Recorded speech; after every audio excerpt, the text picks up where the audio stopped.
Podcast के साथ मैं हूँ फलक चौहान और सोशल मीडिया पर आजकल एक खबर बहुत ज़्यादा वायरल हो रही है और वो ये है कि FIA ने इस्लामाबाद में एक रेड की है और 500 किलोग्राम प्लेसेंटा बरामद किया गया। इसकी तफसीलात क्या है और प्लेसेंटा इस्तेमाल कहाँ कहाँ होता है, इसी हवाले से डिस्कस करेंगे। आज हमारे साथ स्टूडियोज़ में मौजूद हैं ज़ीशान बख्श जो कि ब्यूरो चीफ हैं समा TV के। अस्सलाम वालेकुम ज़ीशान साहब, कैसे हैं आप? वालेकुम अस्सलाम, आप बताएं। मैं ठीक हूँ ज़ीशान साहब। आजकल सोशल मीडिया पे एक खबर बहुत ज़्यादा गर्दिश कर रही है, वो ये है कि प्लेसेंटा बरामद किया गया है। प्लेसेंटा आखिर है क्या, क्या क्या इस्तेमाल है इसके? अच्छा देखिए, अगर सबसे पहले हम बात करें प्लेसेंटा है क्या, ये बेसिकली एक ह्यूमन ऑर्गन है। ठीक है। और बच्चा जब पैदा होता है तो ये माँ के अंदर जो 9 माह तक बच्चा माँ के पेट में होता है तो उसकी जो फीड होती है, उसकी जो खुराक होती है, जितनी भी उसकी एक्टिविटी होती है वो इसी नाली के जरिए होती है, इसी ह्यूमन ऑर्गन के जरिए होती है। और जब बच्चा पैदा हो जाता है तो बच्चे को जब माँ से अलहदा करते हैं तो फिर डॉक्टर इस वेन को या इस नाली को, जिसको प्लेसेंटा मेडिकल टर्म में बोला जाता है, इसको कट ऑफ किया जाता है और वो जो मवाद होता है उसको मेडिकल टर्म में डिस्पोज ऑफ करने के लिए अलग कर दिया जाता है। ये डिस्पोज ऑफ करने की बात तो आपने कर दी, जब डिस्पोज ऑफ ही हो जाता है तो फिर ये स्मगलर्स तक कैसे पहुंचा और ये क्या इस्तेमाल क्या कर रहे थे इसमें? अच्छा देखें, जहाँ तक ये पहला वाक़या है अपनी नौयत का और मुनफरिद वाक़या है। माजी में दीगर किस्म के हम इलीगल ट्रांसप्लांट्स तो सुनते रहे हैं और उनका इस्तेमाल भी सुनते रहे हैं, लेकिन ये चूँकि मेडिकल वेस्ट का वो ऑर्गन है जो कि पहली दफ़ा रिपोर्ट हुआ है इस्लामाबाद में। चंद रोज़ कबल वफाकी तहकीकाती इदारे ने, जो इस्लामाबाद का हूटा है, ह्यूमन ट्रांसप्लांट अथॉरिटी, उनके साथ मिल के एक सेक्टर के अंदर जब एक घर पे रेड किया जो कि बज़ाहिर बाहर से देखने में बिल्कुल एक आम घर था, लेकिन ये तहकीकाती इदारों के जो अफसरान जब वहां पहुंचे तो हैरान रह गए कि वो पूरी एक कमर्शियल फैक्ट्री की उसको शक्ल दी गई थी और अंदर बड़े बड़े फ्रीजर्स मौजूद थे, बड़े माइक्रोवेव्स मौजूद थे। ये मुख्तलिफ हॉस्पिटल से, मैटरनिटी होम से, गवर्नमेंट और प्राइवेट जो हॉस्पिटल्स हैं वहां से ये प्लेसेंटा इकट्ठा करते थे और फिर फौरी तौर पर इसको पहुंचाया जाता था इस सेंटर में। जब यहाँ पर रेड हुई वहां पर बड़ी मिकदार में ये जो बरामद हुआ, मुबैना तौर पर इदारों के मुताबिक इब्तदाई इसकी तहकीकात जारी हैं कि ये कहाँ से आ रहा था, कैसे आ रहा था, लेकिन मौके से 3 गैर मुल्की बाशिंदे जिनकी इब्तदाई तौर पर जो शनाख्त है वो चाइनीज बताई गई है, जबकि 2 लोकल फैसिलिटेटर जिनमें से एक ड्राइवर था और एक वो फर्द था जो इसकी सारी ट्रांसपोर्टेशन को कोऑर्डिनेट करता था। जब इनको हिरासत में लिया जाता है तो कानून नाफिज करने वाले इदारे इब्तदाई तहकीकात में ही इस नतीजा पर पहुंचते हैं कि ये एक घर नहीं है। ठीक है। ऐसा एक और घर भी इस्लामाबाद के एक दूसरे सेक्टर में मौजूद है। इन्हीं 2 जो लोकल्स थे उनकी निशानदही पर जब दूसरे घर पे रेड किया जाता है तो वहां पर भी यही सारा कुछ मिलता है। और इब्तदाई तहकीक के मुताबिक जो इदारों ने की है कि इसको लाकर सबसे पहले वो अपने पास जो उनके बड़े बड़े माइक्रोवेव्स थे उनके अंदर रखते थे, इनको ड्राई किया जाता था। ड्राई करने के बाद इनको केमिकल्स लगाए जाते थे और केमिकल्स लगाने के बाद इनको महफूज कर लिया जाता था। ठीक है ज़ीशान साहब, इसको ज़ाहिर डिस्पोज ऑफ करने के लिए भी पूरा एक प्रोटोकॉल होता है जो फॉलो करना पड़ता है। आपने हॉस्पिटल्स का जिक्र किया है, सरकारी हॉस्पिटल में भी ज़ाहिर डिलीवरीज होती हैं, मैटरनिटी होम्स में भी होती हैं, प्राइवेट हॉस्पिटल्स में भी होती हैं। आपको क्या लगता है कौन कौन मुलविस हो सकता है अस्पतालों में? क्योंकि हमारे यहाँ देखा गया है कि हर शहर में इंसिनरेटर बनाना ज़रूरी होते हैं, तो कौन कौन मुलविस हो सकता है इसको डिस्पोज ऑफ करने की जगह पे? वो फिर इसको स्मगलर्स को दे रहे होंगे। अच्छा देखें, ये आपने अच्छी निशानदेही, क्योंकि जितना भी तिब्बी फजला होता है ना, जो वेस्ट होती है मेडिकल की, उसको फौरी तौर पर इंसिनरेटर के जरिए डिस्पोज ऑफ किया जाता है ताकि मेक श्योर किया जाए कि उसका कोई और गैर तिब्बी इस्तेमाल ना किया जाए। अब जहां तक आपने की कि इनकी कलेक्शन कैसे होती है, ये मुमकिन नहीं है कि ये हॉस्पिटल से इंसिनरेटर तक पहुंच जाए वेस्ट की सूरत में और वहां से कोई इसको यूटिलाइज करे, ये मुमकिन नहीं है। हाँ, इसका जो अभी तक का बज़ाहिर इदारों को ये महसूस हो रहा है कि ये कैसे कलेक्ट हो रहा था, तो वो जब डिलीवरी केसेस के बाद ये वेस्ट अलग किया जाता है तो उसके बाद जो वहां पर वार्ड बॉयज हैं, जो वहां पर तिब्बी अमला है, आप जिनको कह लें कि जो नर्सिस हैं या जो उनका वेस्ट मैनेजमेंट का अमला है, वो फौरी तौर पर ही इनको मखसूस बैग्स दिए जाते हैं ताकि इसको ठंडी जगह पर रखा जाए। क्योंकि देखा जाए तो ज़ीशान साहब 24 घंटे का टाइम होता है, 24 घंटे के अंदर अंदर डिस्पोज ऑफ करना किया जाता है, इसको 24 घंटे से ज्यादा रखा भी नहीं जा सकता प्लेसेंटा। एग्जैक्टली, यही वो वजह है। डेली बेसिस पे ये लोग कर रहे थे? ये खाली डेली बेसिस पर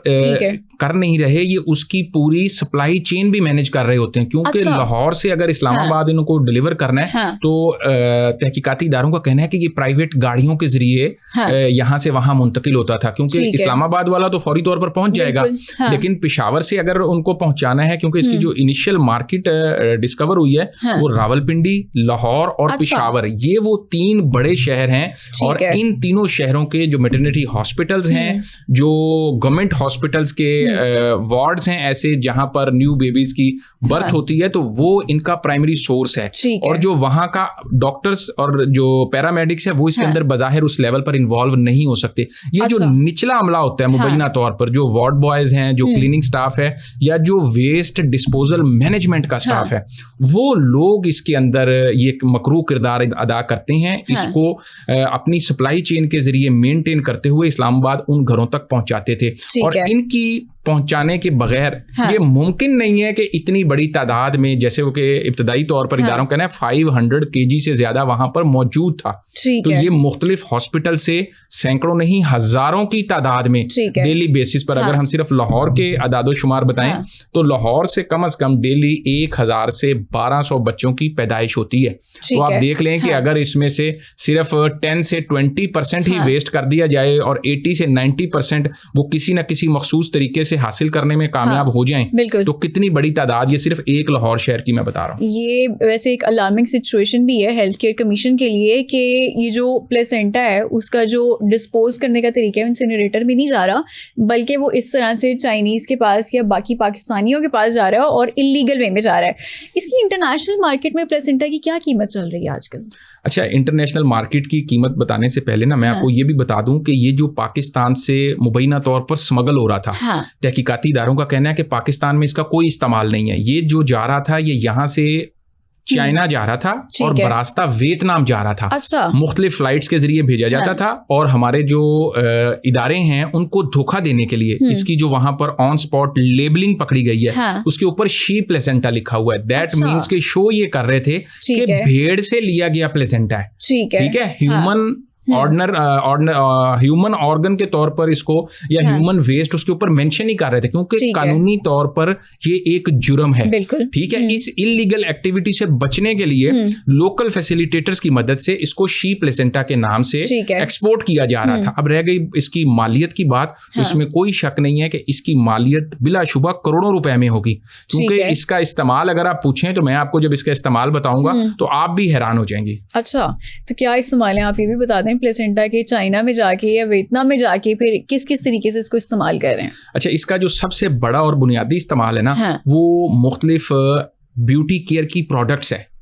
एंटी एजिंग क्रीमें जो हैं, मुख्तलिफ किस्म के सीरम्स हैं, जो मुख्तलिफ क्रीम्स होती हैं, कहते हैं जी हमेशा जवान दिखना है तो ये इस्तेमाल करें। कोरियन ग्लास स्किन पूरी दुनिया में मशहूर है, उसका मतलब ये कि कोरियन ग्लास स्किन में प्लेसेंटा शामिल होता है। अच्छा, मैं कोरियन ग्लास का नाम तो नहीं मैं लेता, क्योंकि ऐसी कोई चीज नहीं है अभी, ये तो चूंकि रॉ मटेरियल यहाँ से जा रहा है, लेकिन किसी न किसी क्रीम में इसका इस्तेमाल होता है। एक्चुअल जो यहाँ से जाता है वो, चूंकि पाकिस्तान एक एग्रीकल्चर मुल्क है तो हमारे यहाँ भेड़ बकरियां काफी होती हैं, तो ये डेयरी उसके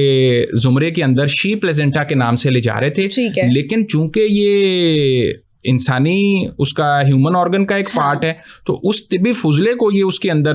कन्वर्ट करके और शो वो करके ले जा रहे थे ताकि इदारों को धोखा दिया जा सके। अब जब तहकीकाती इदारे आगे इसको मजीद प्रोसीड करेंगे इस केस को, तो मुबैना तौर पर इसकी पूरी एक ट्रेल बनेगी और उस ट्रेल के अंदर ये देखा जाएगा कि अगर हम सिर्फ लाहौर की बात करें तो 5-6 बड़े बड़े हॉस्पिटल्स हैं, लेडी एचिसन है, गंगाराम है, इसी तरह आपका सर्विसेज है, म्यो हॉस्पिटल है, ठीक है, इन तमाम के मैटरनिटी वार्ड्स हैं। वहां से अगर ये नहीं जा रहा, प्राइवेट हॉस्पिटल्स तो इसके अलावा है ना, प्राइवेट हॉस्पिटल्स को तो हेल्थ केयर कमीशन यकीनन पूछेगा भी और चेक भी करेगा, लेकिन अगर ये चीज गवर्नमेंट हॉस्पिटल से जा रही है तो जो इन हॉस्पिटल्स के एमएस हजरात हैं, जो वहां के सीईओज हैं और जो वहां का तिब्बी अमले के एडमिनिस्ट्रेटर्स हैं, उनको आइंदा के लिए कम से कम इसके ऊपर एक सख्त मैकेनिज्म जरूर बनाने की जरूरत है। और सिर्फ यही नहीं, मैं तो ये कहूंगा कि हुकूमत को चाहिए कि एक ऐसी ज्वाइंट इन्वेस्टिगेशन टीम बनाए जो इस केस को एक मिसाल रखते हुए ओवरऑल एक तमाम हॉस्पिटल्स का स्क्रूटनी करे, ठीक है, और पूरी एक तहकीक करे और ये भी चेक करें कि डेली बेसिस पर कितनी डिलीवरीज हो रही हैं, हाँ, कितना प्लेसेंटा वहां से इकट्ठा हो रहा है और कितना उसको जाकर तिब्बी फुजले के तौर पर वेस्ट किया जा रहा है। अगर तो वो क्वांटिटी मैच हो रही है तो फिर तो बात है ठीक, लेकिन अगर वो क्वांटिटी मैच नहीं हो रही, if there is some difference, then that means कि वो काली भेड़ें मौजूद हैं निचले तबके में जो यहाँ से इसको इस्लामाबाद तक पहुंचाती हैं, जहाँ से मुबैना स्मगलिंग होते हुए ये बैरून मुल्क जाता है और लोग करोड़ों रुपए इससे कमा रहे हैं। ठीक है, अब जो गिरफ्तार मुल्जिमान हैं उनकी सजा क्या है और आगे किस तरह से केस चलेगा? अच्छा, जहां तक बात है इस केस की सजा का, बहुत से केसेस आपने माजी में भी देखे हैं कि लोग पकड़े जाते हैं, फिर या तो इदारे की सतह पर मैनेज हो जाते हैं या मुद्दई ही कोई ऐसा फर्द होता है जो खुद मैनेज हो जाता है। जो हुटा का एक्ट है, ह्यूमन ट्रांसप्लांट ऑर्गेनाइजेशन अथॉरिटी का, इनका जो एक्ट है 2010 का, उसमें करोड़ों रुपया जुर्माना है और 10 साल तक की सजा है। अच्छा, लेकिन अभी तक मेरा नहीं ख्याल किसी को किसी केस में इस हवाले से इतनी बड़ी सजा हुई है। क्योंकि जब तक हमारे यहाँ सजा और जजा का जो निज़ाम है वो मुकम्मल तौर पर इन प्लेस नहीं ना होगा, उस वक्त तक ये मुमकिन नहीं है कि ऐसे लोग जो ह्यूमन ट्रांसप्लांटेशन के अंदर इन्वॉल्व हैं इलीगली, या फिर जो आपके ये तिब्बी फुजला है, इसको वो किसी न किसी तरह से वो मैनेज कर रहे हैं इलीगल इस्तेमाल में, तब तक ये लोग बाज नहीं आएंगे। निशान साहब, प्लेसेंटा की तो तारीफ हमने पहली दफा ही हिस्ट्री में भी सुनी है कि प्लेसेंटा इस तरह से ये लोग स्मगल भी कर रहे हैं और बरामद भी किया गया FIA की मदद से। लेकिन होटा की अगर हम बात करें, ह्यूमन ऑर्गन ट्रांसप्लांट अथॉरिटी, कौन कौन से इलीगल ट्रांसप्लांट अभी तक होटा ने पकड़े हैं? अच्छा, हुटा ने बहुत सारे केसेस पकड़े हैं, इसमें कोई शक नहीं कि हुटा एफिशिएंटली रिस्पॉन्ड कर रहा है गुज़िश्ता कुछ अरसे से, खास तौर पर, और जब से बना है बिलामूम, और अब जब से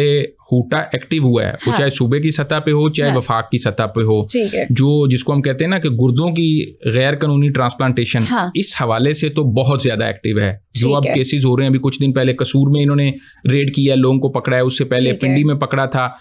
उकाड़ा में 1-2 वाकयात ऐसे रिपोर्ट हुए। तो मजमूई तौर पर हुटा एक्टिव है, लेकिन मेरा ये ख्याल है इसको मजीद फाल होने की ज़रूरत है और जो दीगर इदारे हैं उनके साथ कोऑर्डिनेशन में आने की ज़रूरत है, क्योंकि जब तक तमाम इदारे मिलकर एक पेज पर होकर काम नहीं करेंगे उस वक्त तक ये मुमकिन नहीं है कि गैर कानूनी पैबंदकारी, वो चाहे गुर्दों की हो चाहे किसी और इंसानी ऑर्गन की हो, उसके ऊपर हुकूमत मुकम्मल तौर पर काबू नहीं पा सके। ठीक है निशान साहब, प्लेसेंटा की जिस तरह से आप इस्तेमाल की बात अभी बता रहे थे, मैंने भी एक जगह ये पढ़ा था कि चाइना में ख़वातीन प्लेसेंटा को ब्लेंड करके उसका जूस बना के पीती हैं और जो आयरन डेफिशिएंसी होती है वो उससे रिकवर करती हैं। इसके अलावा बहुत सारे ऐसी भी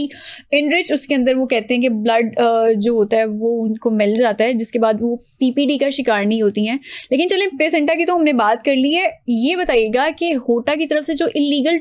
किडनी ट्रांसप्लांट है उनकी कितनी FIR रजिस्टर हो चुकी हैं अब तक? अच्छा फलक, देखें जैसे आपने पहले चाइना की बात की ना, तो चाइना में ये लीगल है, हमारे यहाँ सबसे बड़ी प्रॉब्लम ये है कि हमारे कानून में ये इलीगल है, ठीक है। तो इसलिए हम तो किसी भी सूरत इसकी इजाजत दे ही नहीं सकते। रह गई बात, अगर कुछ किसी ने लीगल इस पर करना है तो वो कोई भी गैर मुल्की हो, वो पहले मुतलका मजाज अथॉरिटीज के पास जाएं, उनको बताएं कि उनको इस चीज की जरूरत है, फिर गवर्नमेंट अपने कानून में देखे, क्योंकि ये देखे ना, ये जो मैटरनिटी वार्ड्स होते हैं ये एक बड़ा प्राइवेसी का मैटर होता है। यहाँ से अगर इलीगली आज ये चीज जा रही है तो कल को पता नहीं हमारे न्यू बॉर्न बेबीज के ये कौन से पार्ट्स निकाल कर बेचना शुरू कर दें। मतलब हमारे इदारों को आंखें खोलने की जरूरत है कि ये कोई आम मामला नहीं है। इस मामले को ऐसे लेट गो नहीं किया जा सकता कि अगर जी आ रहा है तो 500 kg तो उनके पास मौजूद है, जरा इदारे वो रिकॉर्ड तो निकाल के दें कि कितना सामान बाहर भेजा जा चुका है। और अगर शी प्लेसेंटा लिख रहे हैं तो जरा वो अपना रिकॉर्ड भी पेश कर दें कि वो कहाँ से वो शी प्लेसेंटा इकट्ठा कर रहे थे, या सारे का सारा ह्यूमन ये जो था